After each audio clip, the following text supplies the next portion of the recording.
I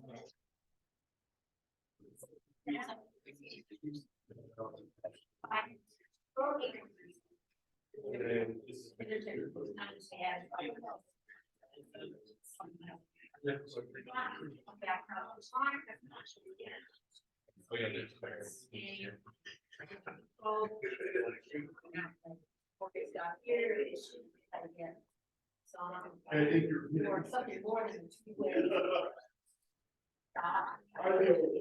Hi, next. Why don't you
Bill?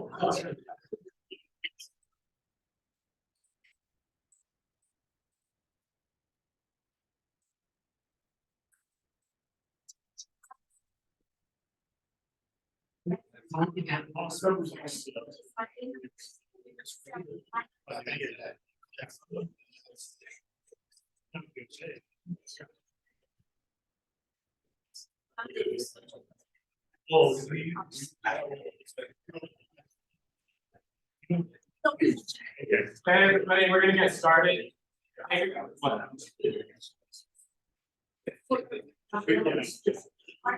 they can do your city.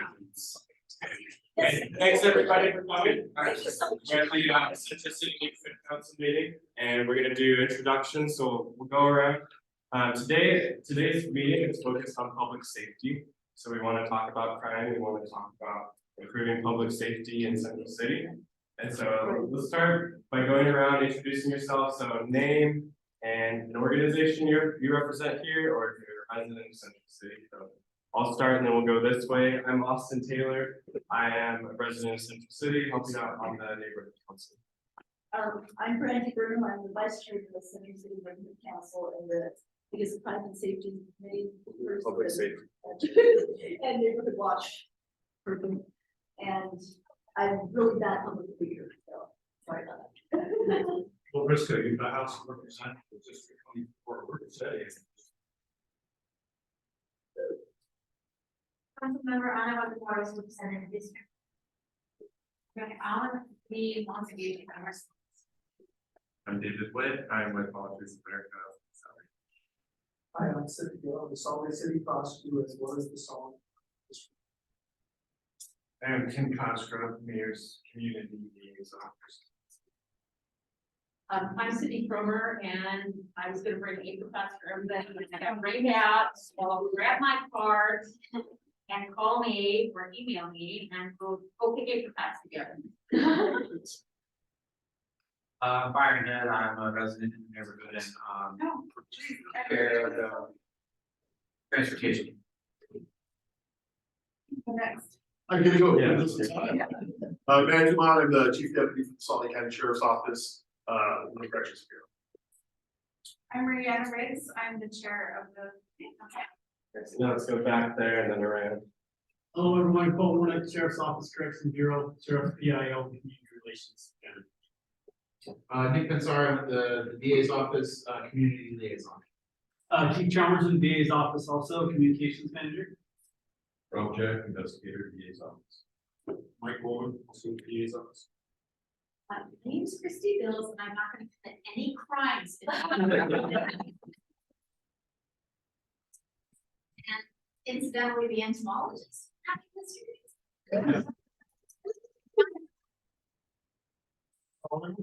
residents and non-public district.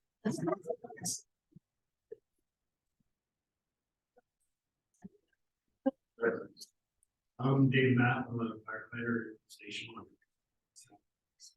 Yeah, so, I'm Joel, I'm the captain at Station 1, and like he said, 500 south, 500 east, 200 south, yes. So.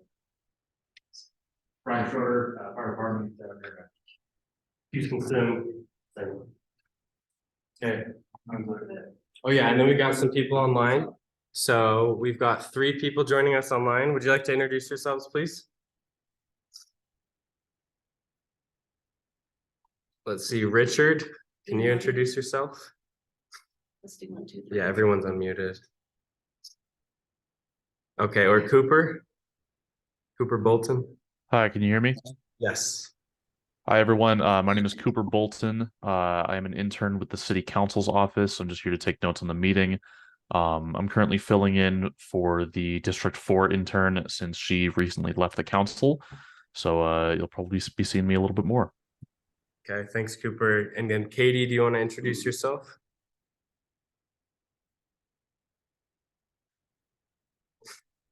Okay. Well, Okay, sorry, I'm like multitasking. I'm the facility director at Central City Recreation Center. Oh yeah, thanks for joining, Katie. Thanks. Always good to have you. Okay, well, thanks for coming. And since there are so many new people here today that haven't been to Central City Neighborhood Council meeting before, let me tell you about the boundaries of our neighborhood. So on the northern end, we're at South Temple. We go down to 9th South, and then we're between State Street and 7th East. So some notable things in our boundary are City and County Building, Raleigh Square. What other landmarks do we have? The Ray Park is also. It's also in our boundaries, very solid. Got nice 9-line trail going in on the south end, so it's a very walkable district. You know, we got everything from single family homes to very tall apartment buildings. It's a beautiful place. So today, we're going to start with committee updates from the neighborhood council. So let's see, Byron, do you want to give the transportation committee update? Yeah, for those of you who may not be aware, we're planning on applying for a capital improvement program grant once the application opens later this month or maybe in September. We have a survey out right now to get basically rank preferences for our 3 main ideas. We got 6 responses so far, and it's all 3 are pretty neck and neck. So if you'd like to be potentially deciding vote, go fill out our survey. Other updates, UTA's change date is August 20th. The main things of note for our community are there will be 15-minute Saturday service on Tracks Dennis Line, which is great. There will be some extra front runner trips if you need to get out of Salt Lake City. And some of the downtown routes will be altered for continued construction onto south. And then I still don't have an update from the city on 400 East and 500 East resurfacing, but that's mostly my fault because I've been on vacation. Thanks, Byron. On land use committee updates. So we've got one big rezone ask from the developer Cowboy Partners. They have a few office buildings under contracts and like single-story, 2-story Class C office buildings on the northwest corner of it's 500 South and 400 East.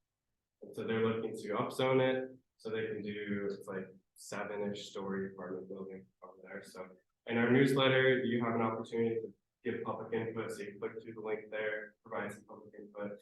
And then we continue to work with Ivory Homes on their Liberty Wells Recreation Center project. As a reminder, they're putting apartments in the old rec center building and then building townhomes in the field. We're pushing them to sell the townhomes, provide more home ownership opportunities. And we keep talking with the project manager, Amram, and seeing what's happening. Do you have any updates? Yeah, because I met the administration today, actually. The administration, the mayor's office, RDA, they are interested in pursuing this as well. They're just trying to get creative on how to go about it. Ivory is asking for $105,000 subsidy per unit so that it can be can be affordable home ownership, which is something that we want to do for sure. I'm trying to pivot, I mean, we've been trying for a couple of years now, but it's an opportunity to actually go for affordable home ownership versus just helping finance rental units, even though we need them, but we also want to start helping people do well that way, especially because it's going to be for those families that are making 80% or below, or 80% AMI. So it's a really good project. There's a couple of ways to do it. We have a land trust, meaning Salt Lake City likes to have a few properties so that we can sell it to those types of families, but we hold the land and take the equity and then we sell it to another family that is in the city. But also, we're moving forward. We'll have some more ideas on how to go about it in the next few months. And hopefully they will say yes to that. But regardless of what happens, the city already provides some subsidies. You know, depending on what they do, we waive IFA fees, building fees, a bunch of stuff. So it's not that we don't do anything and we should want, you know, that. Or, you know, that they only need $135,000 out of folks, the only that they get from us. No, we do other things to incentivize people. That's number one. So, but it was a good meeting, so. Good. What are we on with the timeline of that, with the briefing as far as listings? No, I think they were looking to start construction next year. Next year. Yeah, so But it's there's, an existing building that they have to do that. So you've done homes on that side, so I think we're interested. yeah, thanks for working on it. So, I will say real quick, talk about migrating different development, so down to multi-family housing on 60s third south, they're gonna be person. Oh, good. So. Good. And then the other thing, long awaited, is that it appears that the wreck of the house at 235 South, 600 East, which all the firefighters should know, that's crap.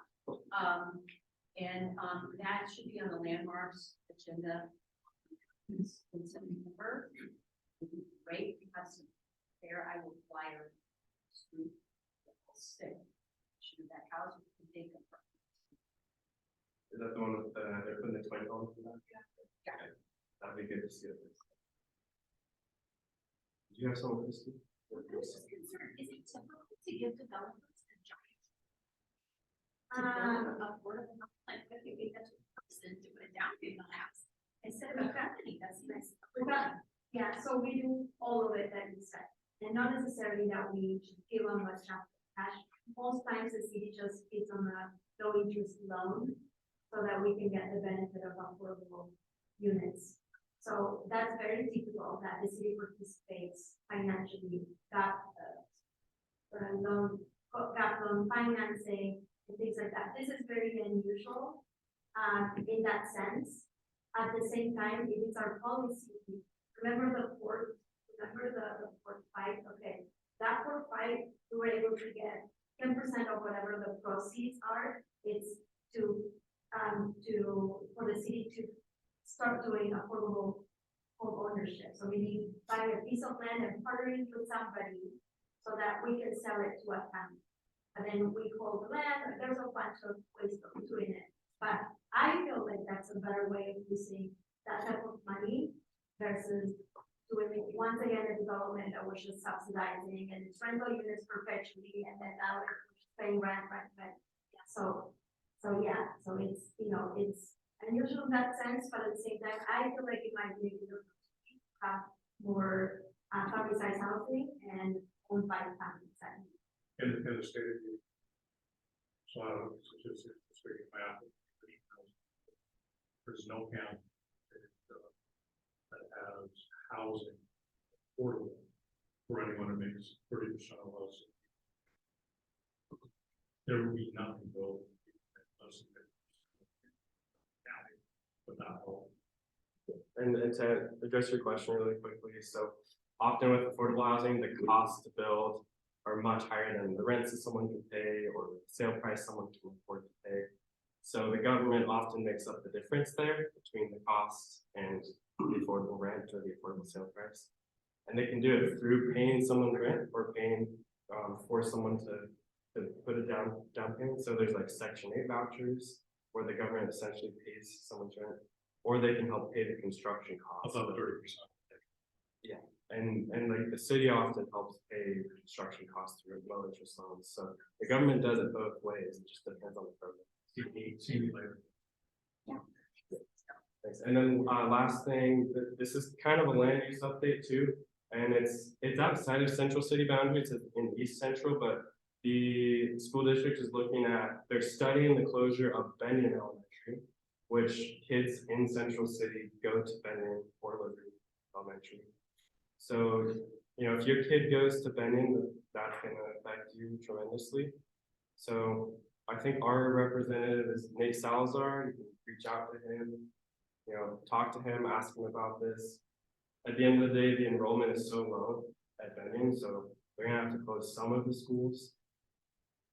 7 total. 7. One. Liberty. No, it's not. Wasatch. Yeah, Wasatch. Doing. Right, yes. Okay. I think that's it for updates. I'll see what's up for our consent of park event on September 8th by December. We'll have free pizza for 75 people who can attend, so it should be a fun event. We'll have games and stuff, so stop by. It'll be, I'm working on the flyer now. Cool. Thanks, Sharon. Okay, let's go to city updates. So, maybe fire? Do you guys have any? Huh? We're gonna talk about public safety the whole time. Okay. Sure. Yeah, do you guys have some? So, again, my name is Houston, just from Station 1. We love this opportunity to come out and interact with the public. This is great for us. First, I just want to open it up. Does anyone have any questions for us as our fire department will do the best we can to answer any questions that anybody might have? What do you see in terms of fireworks in Central City, in terms of calls for service? Oh, I have calls for service, but they're not broken down per fireworks. I have fire call numbers, but not that specific. So we work the 4th of July and the 24th, and I don't remember being super busy as far as those kind of things went. But sorry, I don't have those.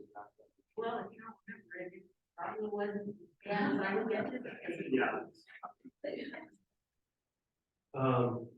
If you have questions at any time, let me know. There's a few talking points that we had from our chief.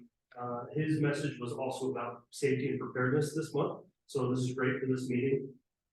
He just wanted to reemphasize that we're back to school, that we should be concerned and looking toward our youth safety.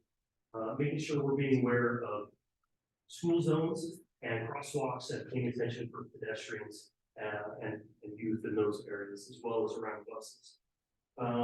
And just vehicle safety in general, making sure that we're up on those maintenance, that we don't have the big cracks on the windshields, those kind of things that might obscure visibility or give us those glaring blind spots every once in a while that we might end up missing somebody, a pedestrian. Also educating our youth about car and road safety is another big topic for us. And just making sure that they have plans, they know those safety things, and that they are planned, or they have plans, the family, for emergency preparedness in general in your home. So our emergency management division and the fire department really encourages everybody to go to the government's website, FEMA's website, ready.gov, as well as our website, which is bereadyslc.com. And those are both emergency management and emergency preparedness websites that will help you give information, get information, and be able to make plans for your family. The other website would be our fire website, slc.gov/fire. Through our fire department website, you can access and get links to all these things. You can find the community newsletter at the bottom of those and subscribe to that. If that's something that you're interested in, be able to get that every month. As well as links to these other websites to get information. Really just quick and simple. I just wondering how many people you have working in your house. In Fire Station 1, it's newly become a dual company house, so we have an engine and a truck. And on each heavy apparatus in the city, there's always 4 people. And that's so that we can respond the best for the citizens as well as for our safety. So right now with Station 1 is 8 people, generally, including we house a chief there. What are most of your calls right now? Like, as far as- Most of our calls are always medical calls. What are the numbers? The numbers. So Med Engine 1, which is the unit that we're on, for June, responded on 104 fire calls, 208 medical calls, and so far this year, we've gone on 2,000, just over 2,000 calls total. Just our unit. The truck, the ladder truck that's there, had 58 fire calls and 200 medical calls for June and 1,500 calls for the year. We are also the heavy rescue station. We do anything kind of beyond the typical firefighter scope. We do road rescue, trench collapse, structure collapse, confined space rescue, advanced vehicle extrication. Thank you. Yeah, Thank you so much. thanks. What's, who's my vision going to do those calls include the chat team, or is it just US? So we don't have a chat team at our station, and so that just includes us. Just you, okay. I have MRT numbers, the mobile response team, which chat runs with.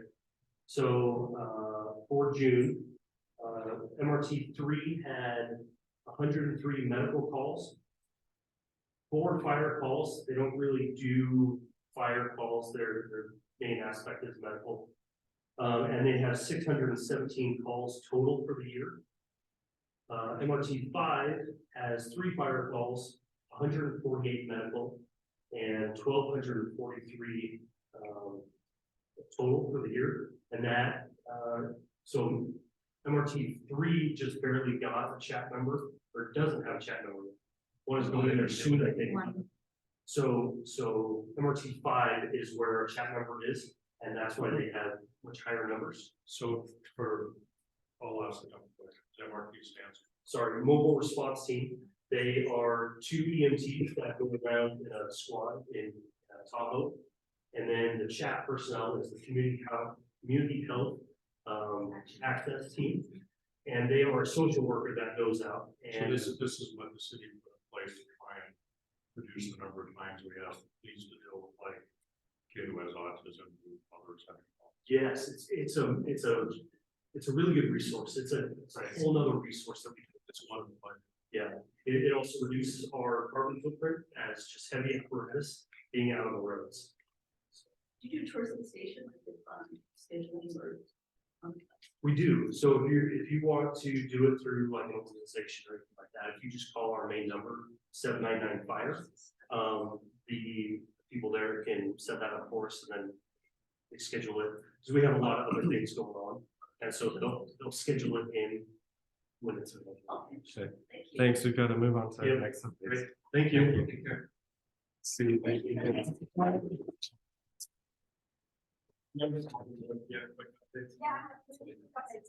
So we are looking at our CIP funding, which is capital improvement program funding.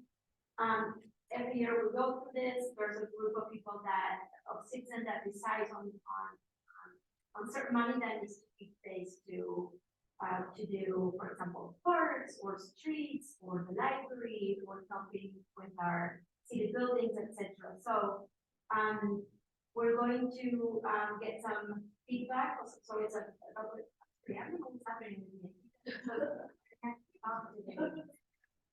It's the weather. Yeah. We're receiving feedback from the public August. So next week you can come over and tell us if you like any of the ideas.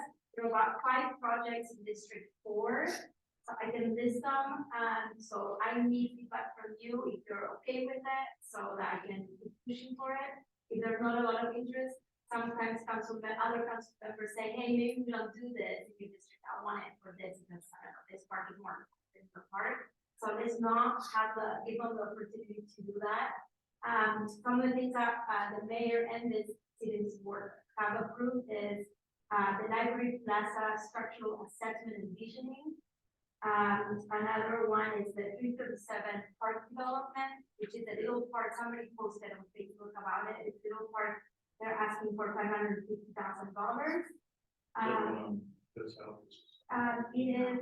Northeast. And 347,000. It's so tiny. It's so. you don't even know that it's there, but it's there. Richmond Park, the playground, so that's kind of funded with this money and also, our Gill bond money, so we're there.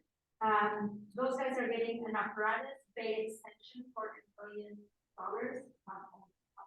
two. And then there is some sort of 75-year-old traffic signal replacement by the U. I don't know what that is. They need $400,000. Go ahead.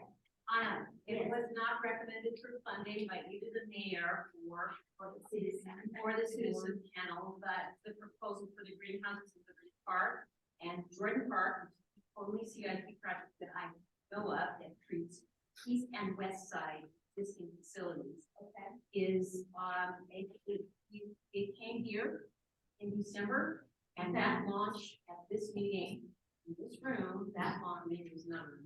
Anyway, it launched the addition of the west side. Okay, I feel very strongly about that one. Do not a huge amount of money, and ask is being whittled down, and Central City and Elko and community councils on the west side trying to extract one from the house. So that one, I don't understand why the administration didn't recommend something for the side and the side. I have a really hard time understanding. Okay, let me take a look at it. And you do have an excess of fresh fees in a way, so that fund, we can add to this, and then be able to fund some things, and then whatever for fund. So let me see if there's an appetite for the council members to do that one, then, because the time, somebody mentioned the importance. Technically, in District 5. In District 5. Okay, Okay, if it's in Liberty Park, and there's one or two. Thanks, Okay. we've got to. Page rent, so we are still receiving feedback for software and regional parts. If you haven't, please tell us. When is it? But the sooner the better. Let's do it. We've got expiration this month. She might have, yeah. Thanks. Sure, thanks. Rebecca, Heart Team, do you have any quick updates? Yes, it's great. The HRC is perfect. HRC spot is really, really good spot. Mission, better away. And amazing, healthy improvement. And all the aspects regarding any resource to our next day. That I did 12 minutes. I agree as well. Yeah, all the part will be there, so. You know, You have to go to bring them over and have a and where's that one? Library? Right here. so it's yours rather. Thanks. Okay, Tim, updates? We had two things. There was a renters resource fair that overlapped tonight. So I spoke to Austin about having it initiated again for Central City, but we'll also talk about the good landlord. We'll get the homeless resource fair. That was asked by our city's compliance for the short on crossing guards coming up in the school year. So for kids' safety, if you know somebody or anybody who wants to be a crossing guard, the city council thinks they should increase the amount from $15 to $17 an hour. So they increase, they get a UTA pass, and you have to be 18 and be able to work in the school. You're not looking carriers, I don't know. I don't know that. Okay. I don't believe so. It's on the website where you can scan this code. and there's a bonus if you 90% of the days that you're supposed to be passing. Bonus at the end. Yeah, Rebecca mentioned the homeless resource fair Friday on August 11th. I'll also be doing community office hours this month at Roots Coffee House on 7th and 800 West. It's August 15th from 10:30 to 12:30. And I'll be out at Rancho Market. This is 140 North, 900 West on August 14th from 5 to 7 p.m. Just an opportunity to talk to the mayor's office, share your thoughts, your concerns, ask questions, and make ourselves available as opposed to just during business hours at the city county building. The Kensington Street Festival is August 19th. From 5 to 9, 2 to 8, sorry, 2 to 8. Kensington is about 1550 south between State Street and Main Street. So come on out to that.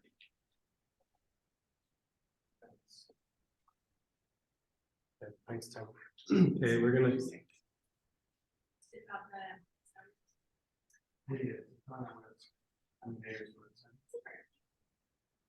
Thanks. So next we've got our County District Attorney Gill, who's come here to talk to us, and thank you so much for being here. We really appreciate it. So we've asked him to tell us a bit about like what he does, what his department works on in the criminal justice system, and then we've also sent a few questions about things like trial release, repeat offenses. What we've seen in our neighborhood a lot of times is someone will get arrested, they'll just get let back out, they'll cause issues again, and it's just this cycle that continues to happen. And it happens in our parks, it happens in our streets, and so we'd love to hear. That's great. So first of all, thank you so much. I'll take a few minutes to introduce our office a little bit. One of the reasons that this year we made a very concerted effort to go and visit every community council personally in Salt Lake. So I think we're at about 80% the way through. There's about 40 or 50 councils in Salt Lake County. And so, of course, Salt Lake City also has councils. And the reason was, you guys are closest to your neighborhoods. You guys don't get paid to do this. To me, this is what the fundamentals of American democracy is all about. And good neighbors getting involved. And I think that it's really important to make ourselves accessible to personal input. So that's one of the reasons we're doing this. Because the other reason we're doing it is that this is a opening dialogue, and so we're hoping that by the end of this year, we will reach out to each community council to maybe send 2 people and representatives and convene a summit at the district attorney's office. Probably our goal is to do it in January. And then that way to invite every person from every community council in Salt Lake to come down and we can go in more detail about our office and take your input and really develop that very bilateral dialogue. So that's one of the reasons that I'm really excited about. A little bit about myself and our office. As I mentioned, I have the privilege of being very much in the tax. Through the interlocal agreement with Salt Lake City, I'm the chief city prosecutor for Salt Lake City, which is one of the largest municipal prosecutor's office in the state. To the elected office, I'm the elected attorney for Salt Lake County, the county as a whole. So with the city prosecutor jurisdiction of Salt Lake City for misdemeanor offenses, my elected role is for as the elected DA for Salt Lake County for criminal prosecution for Salt Lake County. And then the third hat that I wear is I'm also civil county attorney for all of Salt Lake County government. That means every elected mayor, councilperson, sheriff, different folks. We are the civil legal counsel for that, which is about a $1.8 billion corporation. And so we provide all civil legal counsel for them as well. And so we have an office of roughly combined 340 people. Of which about 140 are lawyers, and about 28 to 30 of those are civil cases. That is part of our civil work that we do. And the civil contest, we defend the county, we litigate on behalf of the county, we, oversee everything from land use, tax policy, to new ordinances, to bring civil litigation on behalf of Salt Lake County government. So for example, our office, is suing, Volkswagen of America for their environmental violations with the air, converted that they had, so we're in litigation.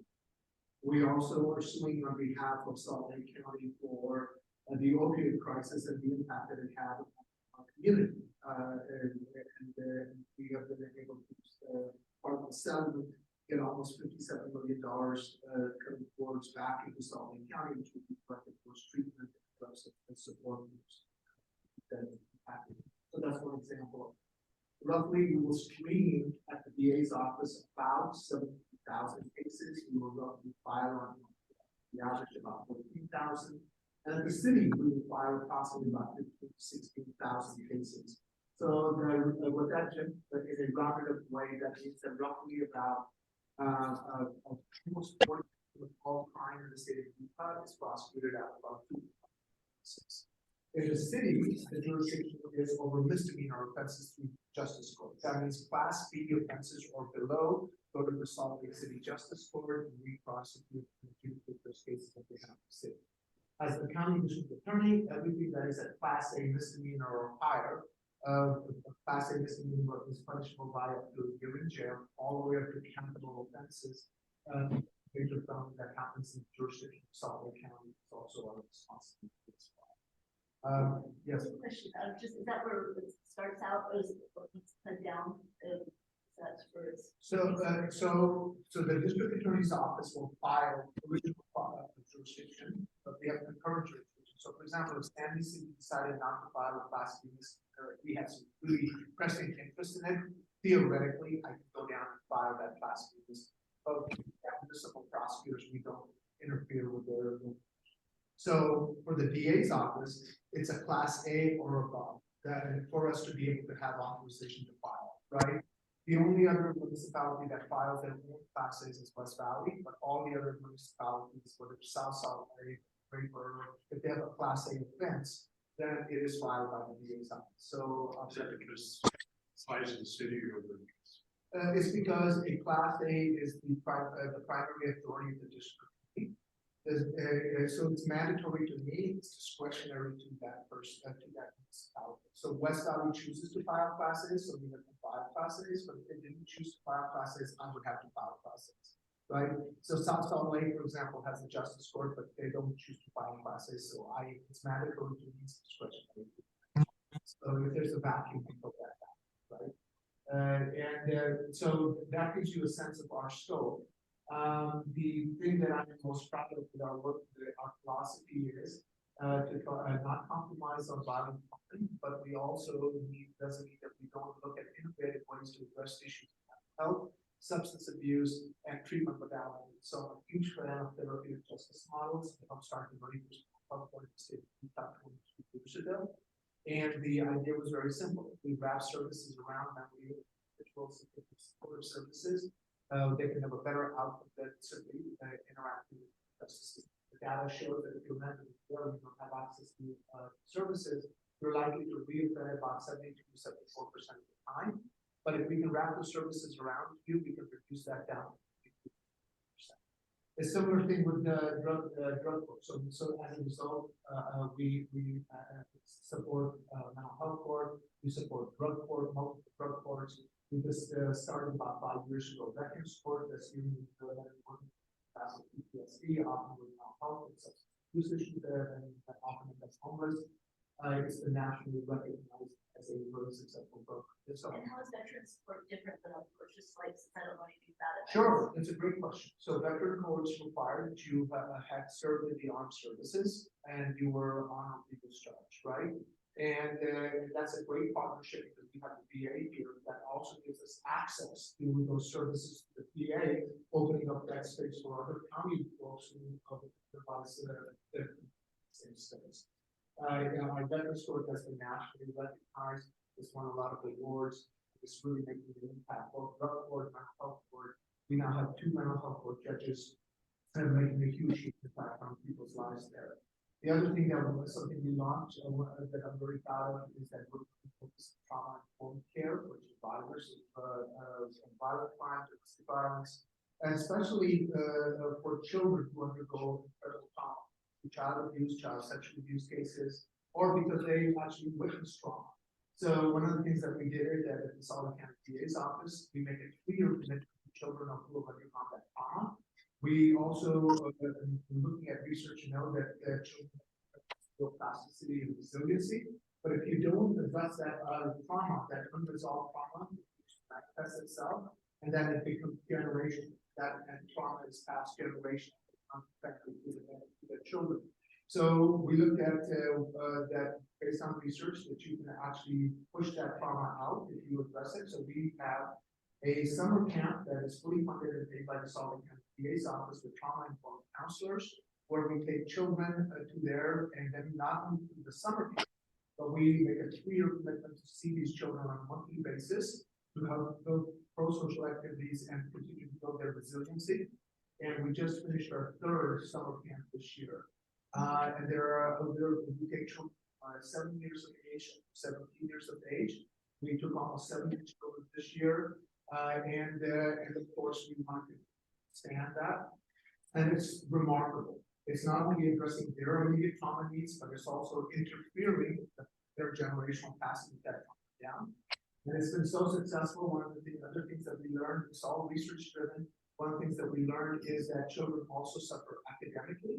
So we're now also exploring the idea of creating for these children academic support and tutorial services once a week to help them continue to build their resiliency at school as well. And because we see them on a monthly basis, we're actually reaching to them and helping solve their trauma, building their confidence and their resiliency. And as I said, a child who comes into that, we make a 3-year family, and so we're very, very excited about the success that we're finding. It's in partnership with Gill, Oklahoma, and also we're now looking to work with our university here as well. With that, I'll just kind of stop for a second and let you ask specific questions that you want to ask. I think there were a couple of questions that were posed in regards to the crime that we're seeing.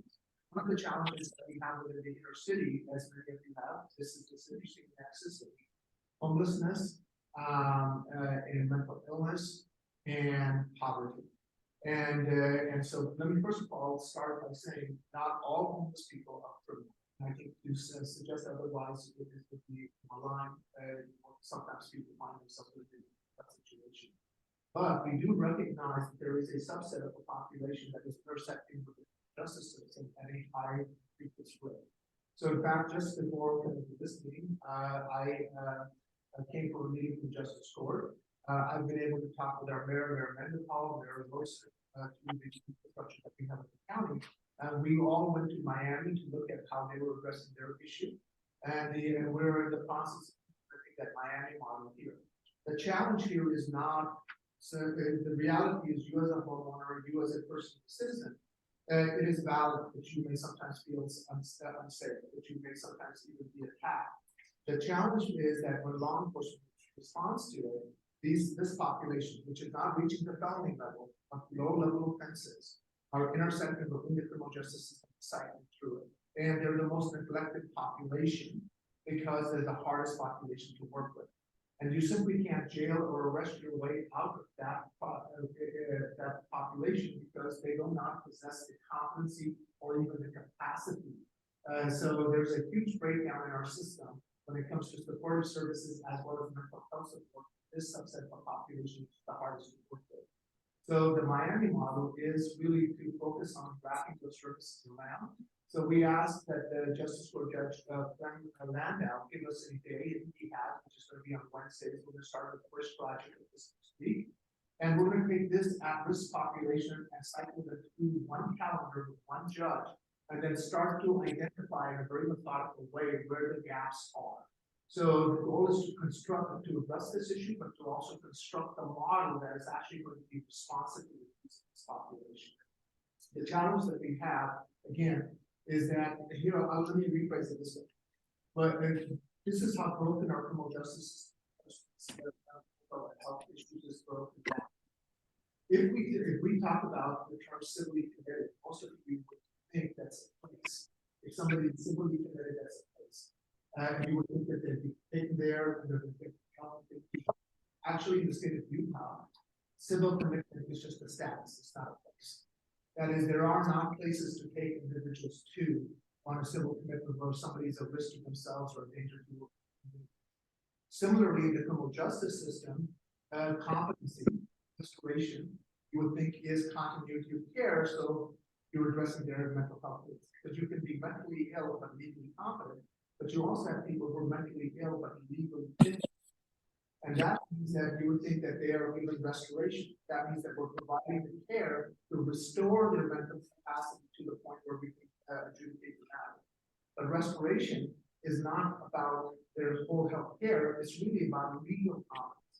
And the sad story around the country is that instead of giving them medication, many places just show them reruns from Law and Order because they show them who the judge is, who the prosecutor is, what their role is, and that's legal competence. And in the state of Utah, we have roughly between forensic and civil commitment beds in the state hospital, probably about 340, 350 beds. In a population of 3.2, 3.4 million people, do you really think that we only have 250 people who are mentally ill who to be able to get that care? That is how broken our system is. Unfortunately, we look to our criminal justice system to be the answer to that. And one of the things that we're trying to do is to say we have a role to play, and I will hold everyone who needs to be held accountable who's a risk to our community. But at the same time, we have to find different, better ways to address this population because poverty should not be a status quo. Mental illness should not be criminalized for the sake of criminalizing. You have a high blood pressure, and there's no stigma attached to that, but mental illness attached to that stigma too. So that's the challenge. But I'm guardedly optimistic about it because for the first time, I have a city mayor, I have a city council, I have a county mayor and a county council, I have a sheriff's department, and a prosecution office that are all coming together to say we don't want to compromise on public safety, but we do want a different approach in addressing this issue because for 20 years, I've been a public prosecutor now for about 27 years. I've sat through at least 12 to 14 convenings where people have come together to address this issue. And we've all gotten together, we all bring our hands, we all come up with committees, but we do the same thing over and over again. That is something I have no desire to want to participate in. So our challenge continues to be, how do we address the issue of public safety? I want to focus on people who are a risk to our community, not people that we dislike. So which is analysis you have for people who are working the system and cycling through and know how to kind of this. campuses. Yeah, they get through it and, you know, don't fly under the radar and not get on the first through any time. And you know, you're making Bradley a good point. And we try to capture as many of those we can. So certainly our policy is that if you're engaging in non-violent offenses, I'm not going to bail. But if you are a violent offender, then there should not be enough bail to keep you out, right? Because if you're rich, you get out very easily. And if you are a non-violent offender that are committing felonies, then I am certainly directing my staff to address that escalation in behavior with the appropriate kind of measures to hold them wrong. The sheriff will tell you, coming out of COVID, overwhelmingly, the majority of people that we're holding there are violent. Overwhelmingly, first degree felons, second degree felons, violent offenders, domestic violence offenders, people who are a risk to our community. Those are the people we should be incapacitating. Those who are non-violent offenders, our data shows, and I've been on the record, I don't believe in cash bail. Cash bail only supports people who are rich. But if you're a risk to the community, there should be enough money for you to be released because of that risk. And what our data shows is that about 88% of the people are non-violent offenders, 12% are violent offenders. For those 12%, when we ask for a no bail hold, we actually hold them 95%. Now, are there slip-ups between judges who don't give us that? Are there slip-ups in judges for these people that we want to hold? Yes, they do that. And to Brandon, for those cases, we try to go back and we try to create the record to be able to hold and mitigate against that risk. to the community. But that's an ongoing challenge. Is that what what is it, public safety, is that really? So there are two components to it. The jail is in control, who gets to stay there, and I apply to control, but I don't have the last say. So pretrial services sometimes will look and go through a threat assessment, and they will make those calls based on a validated tool. But even in those scenarios, sometimes we have said, hey, we beat the proper cost, here's the reason when we're filing, we want this person to be held. And that there is a small number of cases where that dialogue occurs, where the court decides with pretrial services they release, or somebody is arrested, but we may not get the filing documents from law enforcement to be able to review and file that case. Sometimes we can ask for extension, other times those people go to that release because the jail cannot hold them more than 72 hours, right? So that's the dynamic nature of what we're trying to do. Are there sometimes slip-ups that occur? Absolutely. Right, I wish I could sit in front of you and say that we've never made mistakes. That would be accurate. Sometimes things happen, but we are very conscious about trying to make sure that we are trying to hold the right person, and we're trying to evaluate in a way to be able to hold them. There are people who scam the system, and we hopefully try to learn from them as well and not be scammed again. But it can be sometimes frustrating for them. So I've got a question, a quick story and then a question to go along with it. So just, it was last month, at a large affordable housing complex in my neighborhood. There were two teenagers with masks and hoodies, and they're both arrested with possession of AR-15, a bunch of drugs. Both of them were released on bail. Within 3 days. After doing this, detected by someone, at the apartments. And I'm just wondering why. Let me ask the question, Brandon. So a lot of people in Central City are worried about potentially dangerous people who are not being held accountable, or they're released really quickly, and so are nervous about kind of what could happen if people are let out. So what would you say to that? So the process is that if somebody's arrested, the arresting agency has 72 hours within which to get. Remember, I don't have a police force. I get reports from those agencies. Now they can make a determination that that person should be arrested for all those reasons. Once they're arrested, two things can happen. One, the judge can order their release, or a pretrial services can order their release before even I get a chance to screen the case. They can do that, and the jail has no control. Who is it that controls pretrial services? Pretrial services does that, right? And This question was good. pretrial services is run by Criminal Justice Services from Salt Lake County. That's who runs it. Now, this is separate from my office, right? I as a prosecutor should not control that determination for obvious reasons, right?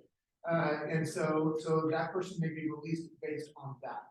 The second reason why that person may be released is that people are trying to get the report to our office so we can screen it, because we know from the moment that person's arrested, it's not 72 hours. We get the report, which we will file within that time period. But if we do not get that report within that time period, then they don't have a basis to hold them. We don't have a basis to screen it. And that person might be released, and then we will get a report. So there was a case that, without going into details, there was a case that was talked about just a while ago, where a person was alleged to have been released because they said the jail released him. Well, the offense happened in April.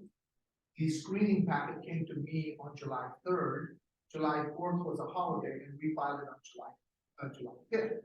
So, but the arrest happened in April 10th. So that it can be a gap that way as well, right? But from our perspective, if it's an underlying violent offense, it's a felonious conduct of violent offense. If it's domestic violence related with a violent offense tied to that, then we are asking often for no bail holds. If a person has been released and is now goes out and commits a violent offense, we're asking for no bail hold that person, right? And if that person's behavior is escalating in a way that it continues to create a security risk, we will articulate the desire to hold that person, but that sometimes is not within our control. That is the give and take report in our office, right? There are times we've asked for people to be held and we've been denied. right? So that's the nature of our system where it's set up. But majority of the time, we do capture those individuals who are restored. Okay, now, if you have an individual case, one of the things I will share with you is that every Friday for the last 22 years, I have what are called citizens hours. Every Friday, I make myself available, not through third parties, but myself directly to meet with you about any particular issue that you might want to talk about. And I would invite you to come down to that. And if you have yeah, at my office, right. And also, if you have individual cases like that, and so I've got citizens who will come, they will draw their attention, our office attention to a particular case, and when that happens, then I will reach to that department. I will reach to all the entities that touch that case, so I can get briefed on it to find out what happened with them. And if that person needs to be, or the case has, sometimes the case hasn't gotten to us, then we will reach back to that law enforcement agency and say, hey, where's the case on this? I've had citizens that come to us. Are you bringing it up for a screening? What happened? Was it our fault? Was it your fault? Whatever, let's get the case put together, right? And so we will chase sometimes those cases down on behalf of citizens if we find it. And if there's a process breakdown or an error, then we reach out to the respective agencies, copy their leadership and say, hey, this is what we saw, this is what our community is experiencing. Can we improve this process, or can we make sure that we don't same process, right? What time are your office hours? You call Nick, he's right there. And my Fridays fill out, so we make the next available time available. I usually set aside between a half an hour to an hour, depending on the issue that you have. But I've done that for 22 years and make myself better. Yeah, yeah, absolutely. Thank you. Yeah, anything else I can answer for you? Any other question? Could I, yes, you can correct me. I think I spoke to you about. And you would do the. Last summer, one of the things we were doing was, here's the population of people shelter. The people who are preying on them like this. The people who are preying on the people, subset of them were like flies. Yeah. And what the police can talk about, city police, I believe what's going to happen next Wednesday in the judge's court is that you identify a handful. Right. So there's people, and they're being specially targeted, like, yeah, we're they're gonna get special loving treatment of, we know you, you're not gonna be released easily like everyone else, you're gonna run, you have a special marker on you, and you get extra attention. So yes, so what Joe. Am I Yeah, yeah, spoken? no, I think it's a clarification. So here's. That would make a couple. Yeah, so. The system, the county, DA, city police are trying to hone in on the people who are causing most of the problem, which will solve a lot of the problem, but also send a message to the other people, oh, they're getting serious. So people we're seeing cause problems. Yeah, so the challenge is this, so the thing is that about 8 to 12% of this subset, this eats up about 85% of our resources. Okay. And I think that in Salt Lake, that's probably somewhere between 90 to maybe 160 people, 170 people. Okay. That can be identified through the police and their frequency of their contact that are cycling through there. So the objective, and within that, there are two categories. One that is just engaging in this behavior. And they are there, they may have mental health issues, they may have substance abuse issues, they may have behavioral issues, but they are nonetheless legally competent and they possess capacity. That is a person I can process with a level of accountability. But the subset, which is the most hardest to work with, that nobody wants to work with or acknowledge, is a subset that is doing all of that, but is neither legally competent nor possesses capacity.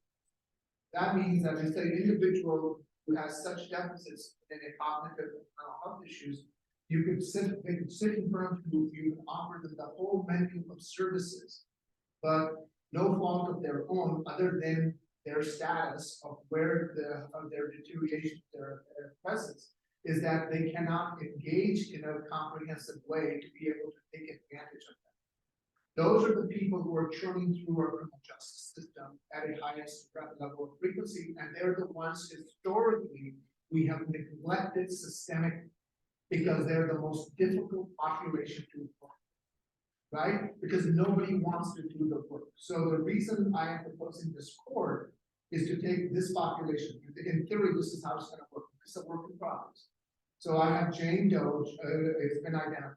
This person is coming. The police respond, they arrest, and they're sitting. That person is given a day to appear before a court. That court, because they don't possess capacity or competency, they're going to miss that day. So the court issues a bench warrant.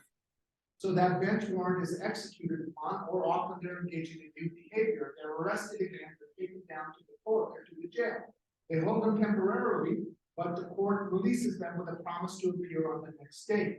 They, of course, will not show up on the next day. So a new bench warrant is issued again. Now, in the meantime, there are 2, 4, 5 charges that are there, right? This is madness. This is what we see in. This is madness. So here's what I'm proposing. What I'm proposing is start small, start with this group. And for the goal is to identify these 5, 7, 8, 10 people slowly. And when that warrant goes, it's not going to multiple judges, it's going to one judge, one calendar every week. When that person is arrested and it goes down, I'm gonna send that identifier to the jail and the pretrial services. I'm also, judges do not release this person. This person needs to come before this court. And I'll be honest with you, I'm not interested in prosecuting and convicting them because they don't possess capacity. It would be unethical for me to do that. But what I am using is the court system as a meeting place where I can say, who is going to take care of this person? What are the services this person needs? Who is, are they going, which entity are we contracting out to take ownership of this person? And then I want to bring that person back on a weekly basis to make sure that there's continuity of supervision, continuity of accountability, continuity of access to services. At least my hypothesis is that if we can make even an incremental impact on that 90 to 170 cases, the windfall from the system will be put back into the. Do they do this for everyone? I mean, Eventually, but why give this attention to everyone when in this circle, this may be. So my question is, do the resources exist for whomever, whichever entity to say, yes, we will shepherd this person in the direction? What does that look like, and what's the Great deal? question. Great question. So, After this question. okay. Police department. Great question. So, yes and no is the answer. Yes, we have structure with resources that are available, but they're in siloed existence, and the goal is to actually have communications and make that accessible to those who can't have it. Simultaneously, no, to identify the gaps that exist in a real first-time honest way and say, okay, this is the breakdown I'm seeing. So which entity is supposed to provide? Now we have a marriage between the city, the county, and interest by the state. So Salt Lake County is better than most other counties because we have a very robust at the county behavioral health system, both for community mental health providers and the vending of those contracts that occur. So maybe we are not contracting the right end. Maybe we need to identify the right end to address that issue with this particularized subset of a population, right, in a directed way. So my goal is to have an honest exercise and honestly identify what those gaps are and where the breakdown is occurring to support that. And so I came from that meeting just before this, and my point to them was, okay, let's start, because the model that we're going to end up with is not the model to start with, but we cannot not do this and let's identify. Well, we don't have to, well, I agree with you, we don't have to, but we don't know what we don't have. Right? So it's the goal is to create the narrative of what that support looks like and where those gaps are. Now, the good thing that's going to happen to this population, September 1 is the launch of the Huntsman Receiving Center that is going to triage them. as of earlier today, they're a little delayed. They had the sewage back up on the 24th. So they're having to replace all the floors and the bottom 3 feet of drywall, but he's looking at the end of September. Yeah. And then, so what is that gonna mean? It's gonna mean that when law enforcement responds, and we're working with law enforcement, DA's office, and that's the prosecutor.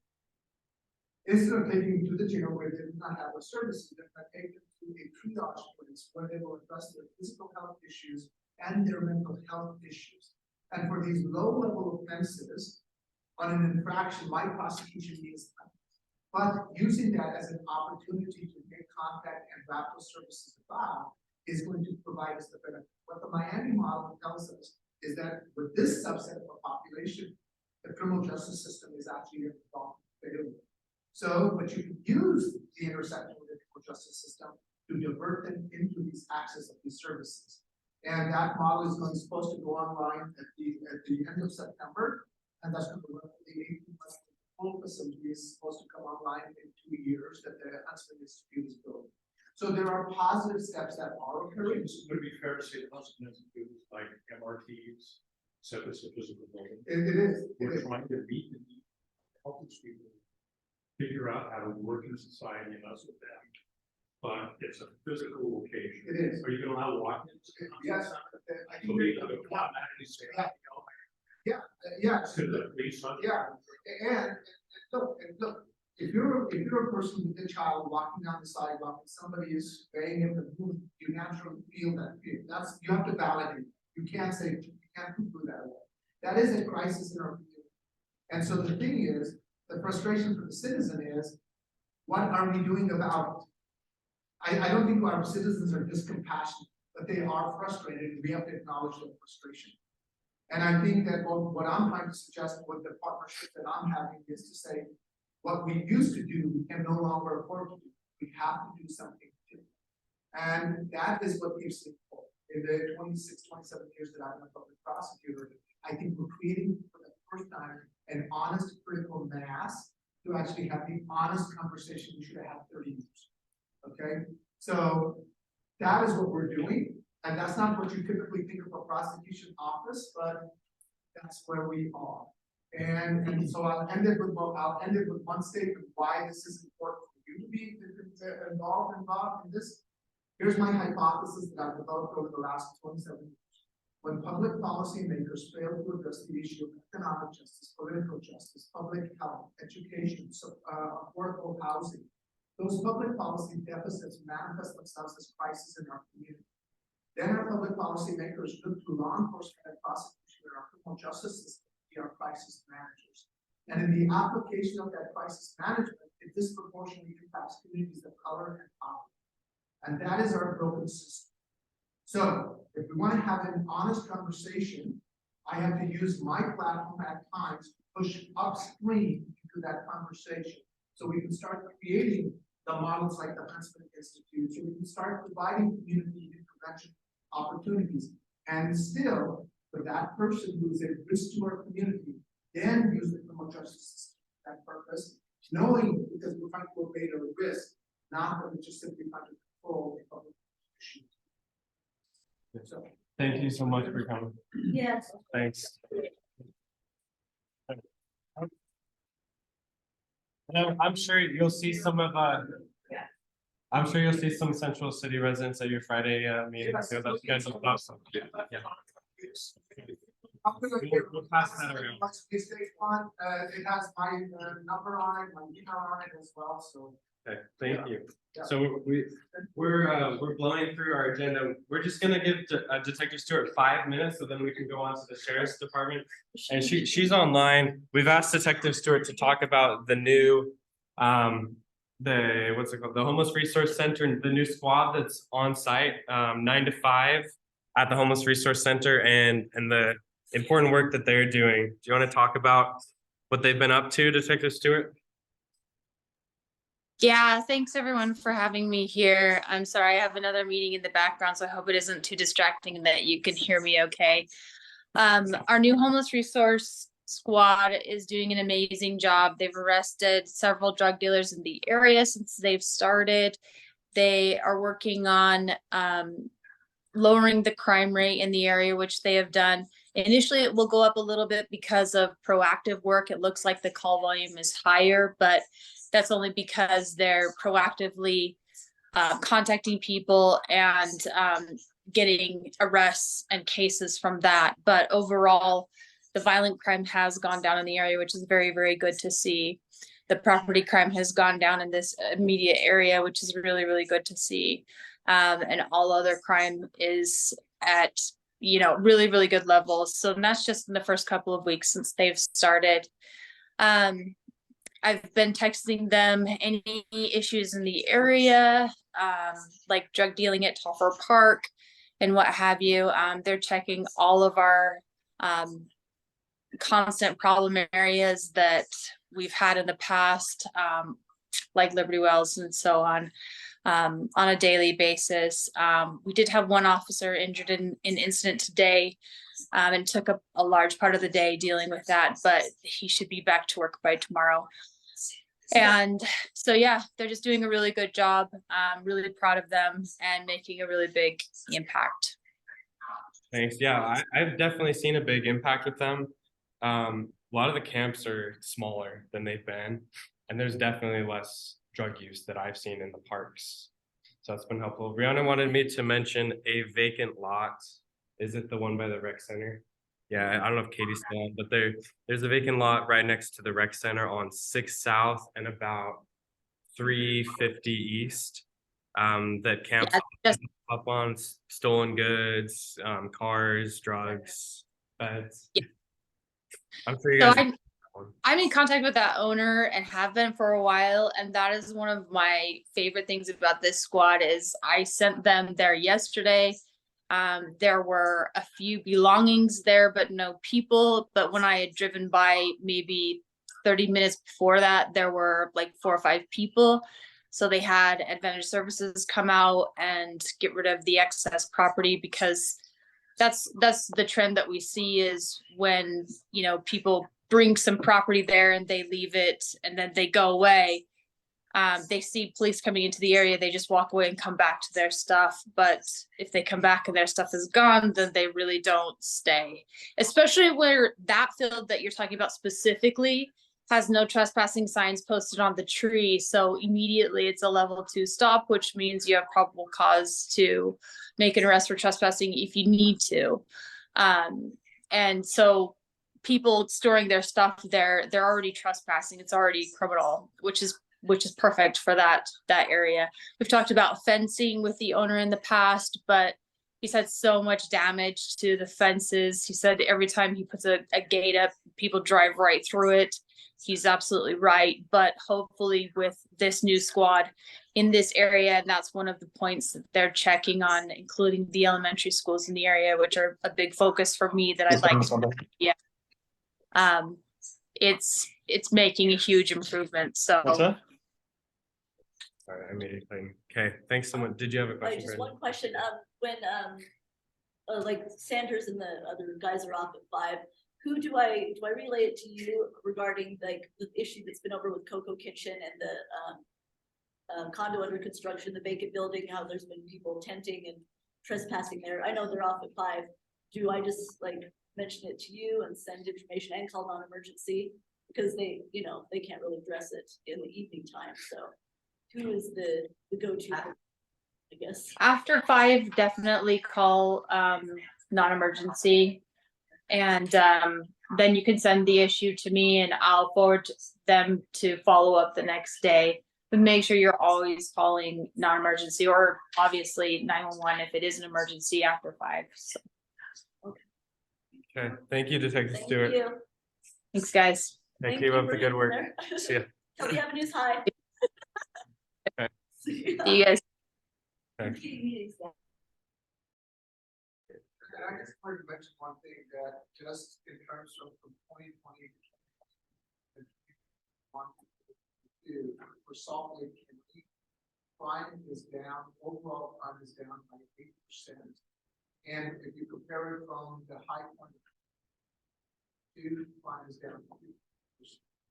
And while there may be sporadic aspects of crimes in the 50s, but as a county wide, I know there's a narrative out there that it is just running rampant. But there are other counties around us contextually where crime has actually gone up. Actually, the Salt Lake County as a whole, crime has actually gone up. That's good. It'd be interesting to look at a neighborhood level. Yeah. And it's different by neighborhood for sure. It is, it's neighborhood and it's also the kind of. Just, Yeah. you know, the subset of the population we just talked about, absolutely. Yeah. That is a disturbance, that's a good. As a disturbing segue, I noticed that when I was in jail roster, a lot of the population, sex crimes, rape, child, so, you know, lots of disturbing stuff, but that's good that they're in there, but I see a lot of that and. So. Randy, take all my thunder. So, it's 7:30 p.m. and that's okay with you guys. I don't know if it's a hard out, I'm gonna stick around, I know there are questions like on specific situations. We'll do our best to answer all of those, but I think just generally speaking. What's that? My side question. Oh, sure, Yeah, sure. But yeah, I think Brandy contacted you asking about, coming to neighborhood council, talking about what your group works on, your role in the criminal justice system. Yep. So, I run the Salt Lake County Corrections Bureau for the Sheriff of Maryland. We operate 2 facilities, the Metro Jail down on 33rd County, and the Oxbow Jail on about 31st and 11th. The old Sam's Club, the delusion that it's back behind the Sam's How Club. long has that been open? Since about 1990, Oh. mothballed in 2002. Is that like an alternate spillover jail? I just don't hear about it a lot. Well, it was built when when the old Metro Jail was where we are right now. It was, we only had a population of about 800, we only had 850 beds. We had many more prisoners than 800. So the Oxbow Jail, which holds about 552 in total, is built, was built as sort of a Band-Aid, to bridge from the time that, the decision to build a new jail down on 33rd Night. Yeah. Between the time that decision was made and funding and all that. So, we have it's called a rated capacity of 2,455.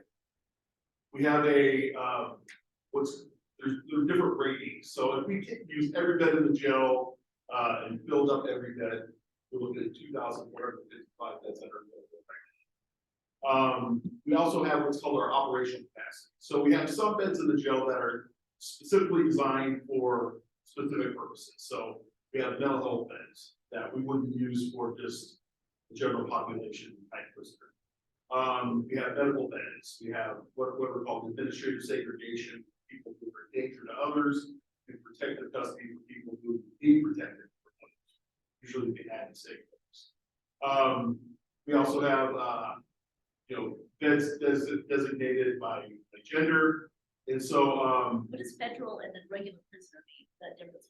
So we hold federal prisoners in our jail and we make a designation. If you'll see MR, it's male regular, or FR, female regular. That's a state prison. We also hold federal prisoners for the Marshal Service, so as they go through their court processes. Federal courthouse, they stay with us. That short or long term? Oh boy, that's a loaded question.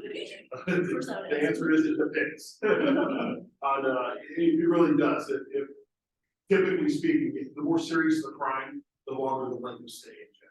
So of course, people have more to lose, so they may hold out a little longer before they make that plea bargain, or they decide to take things to trial. We have people, we hold folks for a matter of hours in some cases, and years, several years. I think our longest stay that I'm aware of was 7 years. And we're a short-term facility, but as it was going through, it was a murder trial.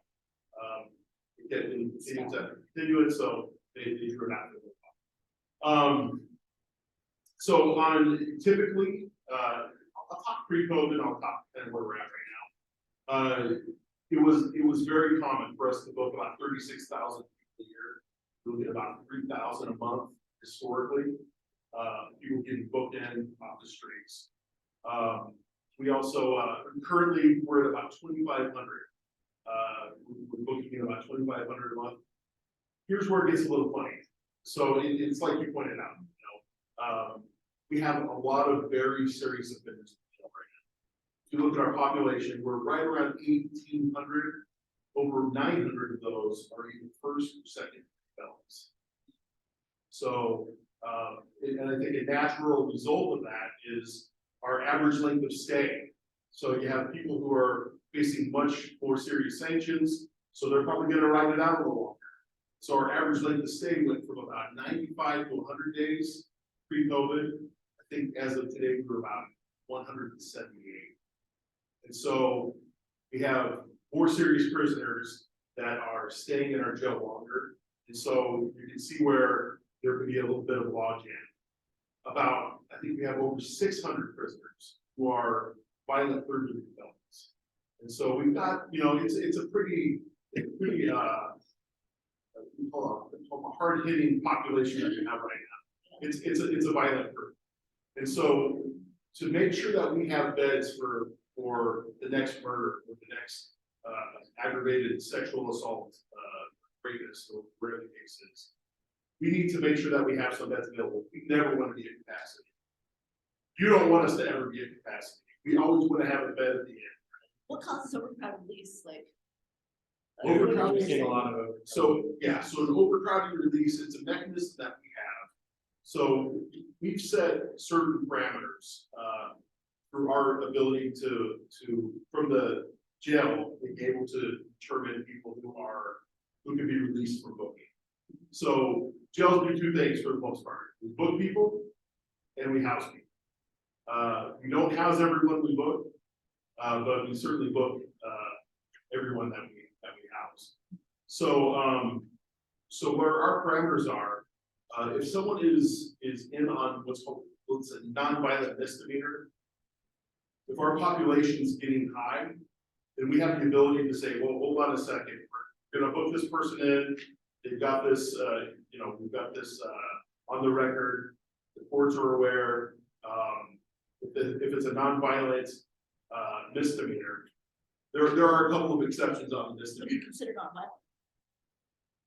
I'm sorry, if it's a misdemeanor, or actually a nonviolent third-degree felony, is also a different crap.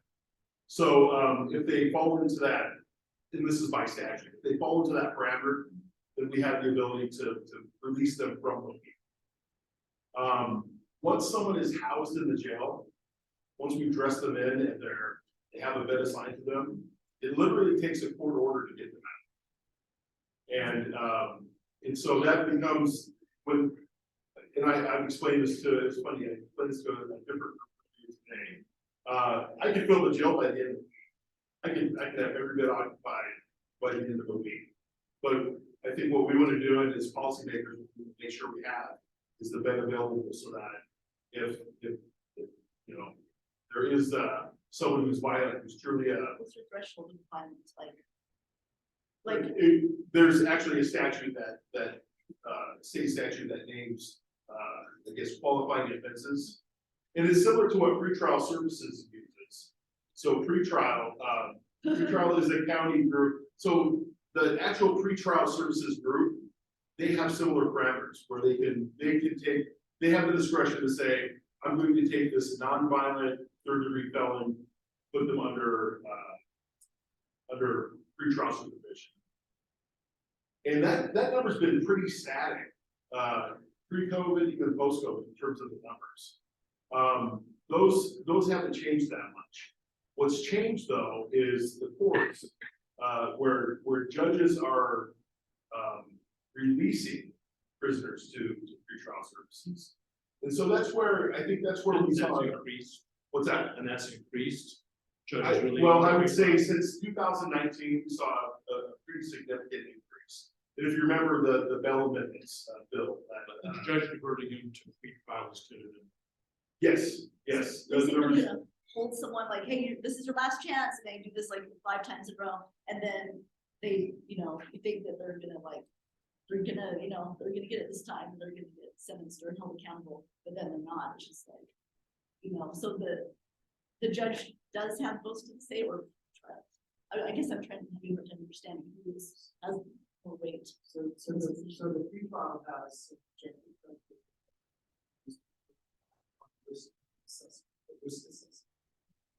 court can always veto and override it. Even when Utah wants to go, if the judge says release it, none of this. So they're the highest authority Yeah, without a doubt. with the In least, fact, I would be breaking the law if I didn't release that. with the least amount of ability for us to ask questions to, it seems like, to directly engage with and like ask why they do it. Yeah. That's what I You know, the chief is mentioning, I think the thing to keep in mind is there are 36,000 people conservatively. And we have the capacity to hold maximum 25.